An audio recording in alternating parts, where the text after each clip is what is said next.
ಬೆಂಗಳೂರಿನಲ್ಲಿ ಸಚಿವ ಎಂಬಿ ಪಾಟೀಲ್ ಹೇಳಿಕೆಯನ್ನ ಕೊಟ್ಟಿದ್ದಾರೆ. ಬ್ರೇಕ್ಫಾಸ್ಟ್ ಆದ ನಂತರ ಒಂದಷ್ಟು ಬದಲಾಗಬೇಕು. ಏನೇ ಇದ್ರೂ ಕೂಡ ಹೈಕಮಾಂಡ್ ನಿರ್ಣಯವನ್ನ ಮಾಡುತ್ತೆ.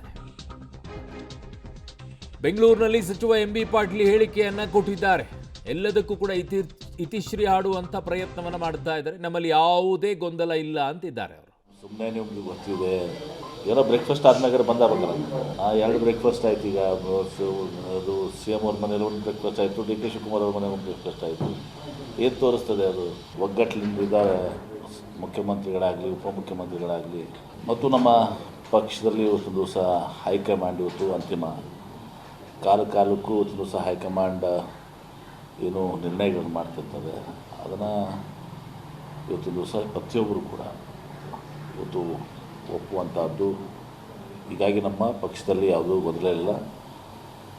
ಇಬ್ಬರು ಬ್ರೇಕ್ಫಾಸ್ಟ್ ಮೀಟಿಂಗ್ ಆಗಿದ್ದಾರೆ ಮತ್ತು ಪತ್ರಿಕಾಗೋಷ್ಠಿಯನ್ನು ಮಾಡಿದ್ದಾರೆ. ಮತ್ತು ಅದಾದಮೇಲೆ ನನಗೇನು ಪ್ರಶ್ನೆ. ಓಕೆ, ನನ್ನ ಪೊಲಿಟಿಕಲ್ ಬ್ಯೂರೋ ಹೆಡ್ ಆಗಿರುವಂಥ ನನ್ನ ಸಹೋದ್ಯೋಗಿ ರವೀಶ್ ನನ್ನ ಸಂಪರ್ಕಕ್ಕೆ ಸಿಗ್ತಾ ಇದ್ದಾರೆ. ರವೀಶ್, ಒಂದು ಕಡೆಗೆ ಯಾವುದೇ ಗೊಂದಲ ಇಲ್ಲ ಅಂತೇಳಿ, ಆ ಕಡೆಗೆ ಸತೀಶ್ ಜಾರಕಿಹೊಳಿ, ಈ ಕಡೆಗೆ ಎಂಬಿ ಪಾಟೀಲ್ ಅವರೆಲ್ಲ ಹೇಳ್ತಾರೆ. ಆ ಕಡೆಗೆ ನೋಡಿದ್ರೆ ಸಿದ್ದರಾಮಯ್ಯನವ್ರ ಪರವಾಗಿ ಘೋಷಣೆಯನ್ನ ಕೊಡ್ತಾರೆ, ಆ ಕಡೆಗೆ DK ಶಿವಕುಮಾರ್ ಪರವಾಗಿ ಘೋಷಣೆಯನ್ನ ಕೂಗ್ತಾರೆ. ಮತ್ತೆ ಬಣ ಇಲ್ಲ ನಮ್ಮಲ್ಲಿ ಅಂತಾರೆ. ಏನಂತ ವಿಶ್ಲೇಷಣೆ ಮಾಡಬೇಕು ಇದನ್ನ ಅಂತ? ಅರುಣ್, ಖಂಡಿತವಾಗಿ ಕೂಡ ದಂಡ ನಾಯಕರಿಗೆ ಮಾತ್ರ ಕದನ ವಿರಾಮ, ಅವರ ಸೇನೆಗೆ ಕದನ ವಿರಾಮ ಇಲ್ಲ ಅನ್ನೋದು ಇದು ಸ್ಪಷ್ಟವಾಗುತ್ತೆ. ಯಾಕೆಂದ್ರೆ ನಿನ್ನೆ ಈ ಪ್ರಶ್ನೆಯನ್ನು ಮುಖ್ಯಮಂತ್ರಿ ಸಿದ್ದರಾಮಯ್ಯ ಅವರಿಗೆ ಸೂಕ್ಷ್ಮವಾಗಿ ಕೇಳಿದ್ವಿ. ಅಂದ್ರೆ ನೀವು ಬ್ರೇಕ್ಫಾಸ್ಟ್ ಮಾಡ್ಕೊಂಡು ನೀವು ಒಂದು ರೀತಿಯಲ್ಲಿ ಕದನ ವಿರಾಮ ಘೋಷಣೆ ಮಾಡ್ಕೊಂಡ್ಬಿಟ್ರೆ ನಿಮ್ಮ ಶಾಸಕರು, ಬೆಂಬಲಿತ ಅಭಿಮಾನಿಗಳು ಮತ್ತು ಬೆಂಬಲಿಗರು, ಕಾರ್ಯಕರ್ತರಿಗೆ ಏನು ಮೆಸೇಜ್, ಎಲ್ಲಿ ಕೊಡ್ತೀರಾ ಮೆಸೇಜ್ ಅಂತ ಹೇಳದಂಥ ಸಂದರ್ಭದಲ್ಲಿ ಅವರ ಬಳಿ ಸ್ಪಷ್ಟವಾದ ಉತ್ತರ ಇರಲಿಲ್ಲ. ಯಾಕೆಂದರೆ ಇದು ಕಾಂಗ್ರೆಸ್ನ ಹೈಕಮಾಂಡ್ ಖುದ್ದು ಒಂದು ರೀತಿಯಲ್ಲಿ ನೇರವಾಗಿ ಹೇಳೋ ತನಕವೂ ಕೂಡ ಇವ್ರು ಒಂದಾದರೂ ಕೂಡ ಎಲ್ಲೋ ಒಂದು ಕಡೆ ಅವರ ಬೆಂಬಲಿತರು ಮಾತ್ರ ಒಂದಾಗೋದಿಲ್ಲ ಅನ್ನೋದಕ್ಕೆ ಇದು ನಿದರ್ಶನ. ಯಾಕೆಂದರೆ AICC ನಾಯಕರ ಮುಂದೆ ಈ ರೀತಿ ಕೂಗಾಗ್ತಂಥ ಸಂದರ್ಭದಲ್ಲಿ ರಾಜ್ಯದ ನಾಯಕರ ಮುಂದೆ ಸುಮ್ಮನೆ ಬಿಡ್ತಾರಾ? ಆ ಕಾರಣಗೋಸ್ಕರವಾಗಿ ಎಲ್ಲೋ ಒಂದು ಕಡೆ ಮುಯಿ ಸೇರಿಗೆ ಸವಾ ಸೇರು ಅನ್ನೋದು ಪಾಲಿಟಿಕ್ಸು ಲೋಕಲಲ್ಲೂ ಕೂಡ ದೊಡ್ಡ ಮಟ್ಟದಲ್ಲಿ ನಡೆಯುತ್ತೆ. ಹಾಗಾಗಿ ಒಂದು ಕೆಲಸ ಮಾಡಬೇಕು, ಅಂದರೆ ಸಿದ್ದರಾಮಯ್ಯ ಮತ್ತು DK ಶಿವಕುಮಾರ್ ಕಾಂಗ್ರೆಸ್ ಶಾಸಕಾಂಗ ಪಕ್ಷದ ಸಭೆಯಲ್ಲಿ ಇಬ್ಬರು ಶಾಸಕರಿಗೂ ಕೂಡ ಹೇಳೋದ್ರ ಜೊತೆಗೆ ಆಯಾ ಕಾರ್ಯಕರ್ತರಿಗೆ ಆ ಪಕ್ಷದ ವತಿಯಿಂದನೂ ಕೂಡ ಸ್ಪಷ್ಟವಾಗಿ ಸೂಚನೆ ಕೊಡಬೇಕು. ಇಲ್ಲದಿದ್ದರೆ ಇದೇ ರೀತಿ ಅವರ ಬೆಂಬಲಿಗರು ಇವರ ಬೆಂಬಲಿಗರು ಕೂಗಾಕೋದು ಸಾಮಾನ್ಯವಾಗಿ ನಡೀತಾನೆ ಇರುತ್ತೆ. ಯಾಕೆಂದರೆ ಪವರ್ ಶೇರ್ ವಿಚಾರವಾಗಿ ಕಾಂಗ್ರೆಸ್ ಹೈಕಮಾಂಡ್ ಇನ್ನೂ ಕೂಡ ಕ್ಲಾರಿಟಿ ಕೊಟ್ಟಿಲ್ಲ.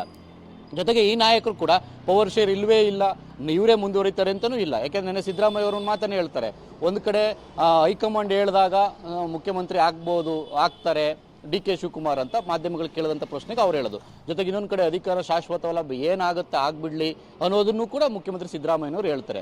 ಹಾಗಾಗಿ ಎಲ್ಲ ಒಂದು ಕಡೆ ನಾಯಕರಲ್ಲಿ ಇನ್ನೂ ಕೂಡ ಕ್ಲಾರಿಟಿ ಇಲ್ಲ. ಕೇವಲ ಇದು ಕದನ ವಿರಾಮ, ಬಹಿರಂಗವಾಗಿ ನಾವು ನಾಯಕರುಗಳು ಕಿತ್ತಾಡಬಾರ್ದು ಅಂತ ಮಾಡ್ಕೊಂಡಿರೋ ಒಪ್ಪಂದ ಅಷ್ಟೇ ಹೊರತು ಯಾವುದೇ ರೀತಿಯ ಪವರ್ ಶೇರ್ ವಿಚಾರವಾಗಿ ಕಡ್ಡಿ ತುಂಡು ಮಾಡದಂಗೆ ಇನ್ನೂ ಕೂಡ ತೀರ್ಮಾನ ಹೊರಬೀಳದಂಥ ಕಾರಣಗಳಿಗೋಸ್ಕರವಾಗಿ ಈ ರೀತಿಯ ಫೈಟ್ ನಡೀತಾ ಇದೆ. ಇದು ಇನ್ನಷ್ಟು ಜೋರಾಗುವಂಥ ಚಾನ್ಸಸ್ ಜಾಸ್ತಿ ಇರುತ್ತೆ.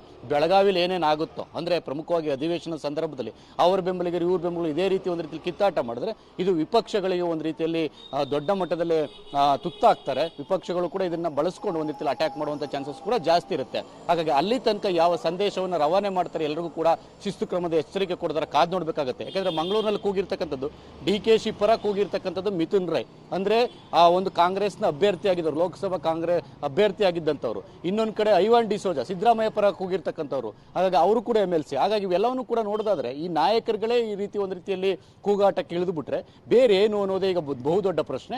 ಹಾಗಾಗಿ ಇದನ್ನ ಯಾವ ರೀತಿ ಕಾಂಗ್ರೆಸ್ನ ಹೈಕಮಾಂಡ್ ಮತ್ತು ಇಲ್ಲಿನ DK ಶಿವಕುಮಾರ್ ಮತ್ತು ಸಿದ್ದರಾಮಯ್ಯ ಮ್ಯಾನೇಜ್ ಮಾಡ್ತಾರೆ, ಕಾದು ನೋಡಬೇಕು ಅವರು.